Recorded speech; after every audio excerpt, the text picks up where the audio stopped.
گزشتہ روز سے social media پر خبر چل رہی ہے کہ معروف عالم دین مولانا طارق جمیل کے بیٹے کو نامعلوم افراد نے فائرنگ کر کے قتل کر دیا ہے، جبکہ مولانا طارق جمیل نے ٹویٹر پر اپنے بیٹے کی موت کی تصدیق کرتے ہوئے لکھا کہ آج تلمبہ میں میرے بیٹے عاصم جمیل کا انتقال ہو گیا ہے۔ اس حادثاتی موت نے ماحول کو سوگوار بنا دیا۔ آپ سب سے گزارش ہے کہ اس غم کے موقع پر ہمیں اپنی دعاؤں میں یاد رکھیں۔ اللہ میرے فرزند کو جنت الفردوس میں اعلیٰ مقام عطا فرمائے۔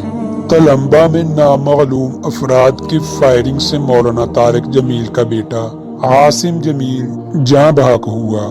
افسوس کی بات یہ ہے متعلقہ ادارہ ایک مستند ادارہ ہے اور کوئی بھی مستند ادارہ کسی بھی خبر کو باقاعدہ تصدیق کرنے کے بعد نشر کرتی ہے، لیکن متعلقہ ادارے نے اس خبر کو نشر کرنے میں جلد بازی سے کام لیا۔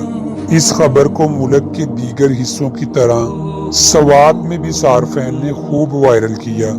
مولانا طارق جمیل چونکہ ملک کے مقبول ترین شخصیت ہے، اس لیے صارفین کے لیے یہ خبر غیر معمولی تھی۔